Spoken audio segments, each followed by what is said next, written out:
Selamat pagi Bapak Ibu dan saudara sekalian yang terkasih dalam Tuhan.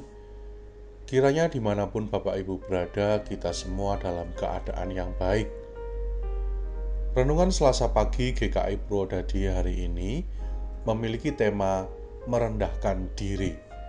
Dan firman Tuhan yang mendasari perenungan kita diambil dari Injil Matius 23 ayat 12. Dan barang siapa meninggikan diri, ia akan direndahkan.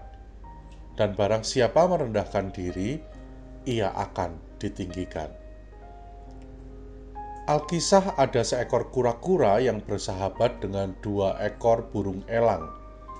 Suatu hari ketika air di kolam tempat mereka bermain menjadi kering, kedua burung itu berencana untuk pergi mencari kolam baru yang banyak airnya. Tetapi di sisi lain mereka tidak tega meninggalkan si kura-kura itu sendirian.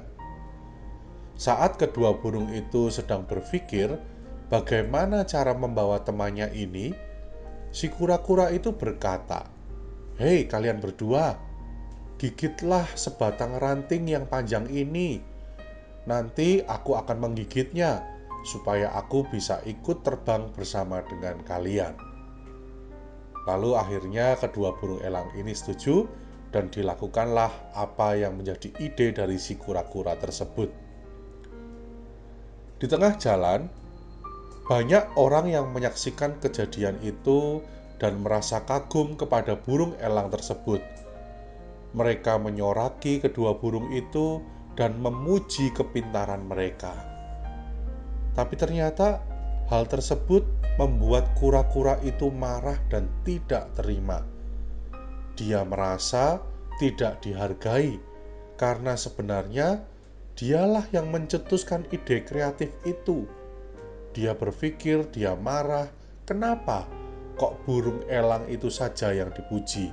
Kenapa aku juga tidak dipuji? Saking jengkelnya, kura-kura itu mengumpat dan memaki orang-orang dan kedua burung sahabatnya itu.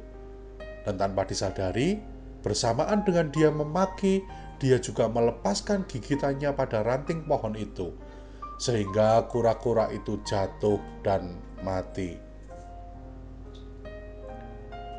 Berkaca dari kisah kura-kura dan burung elang ini, kadang kita melakukan apa yang dilakukan oleh kura-kura itu. Kita marah karena kita merasa tidak dianggap oleh orang lain. Kita jengkel karena merasa direndahkan oleh orang lain. Marah karena orang lain tidak melihat kita sebagai orang yang penting. Marah karena keberadaan kita tidak dipedulikan. Padahal kita banyak melakukan sesuatu, kita banyak memberikan ide-ide kreatif, atau mungkin kita sudah banyak memberikan pemberian-pemberian yang istimewa. Merendahkan diri seringkali tidak menjadi pilihan dalam hidup kita.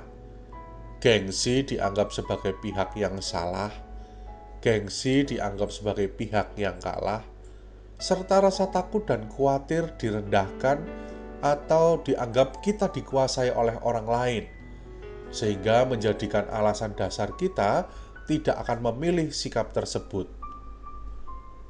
Dalam bacaan kita, dalam Matius 23 ayat 12, Tuhan Yesus menginginkan setiap muridnya untuk hidup dalam kerendahan hati.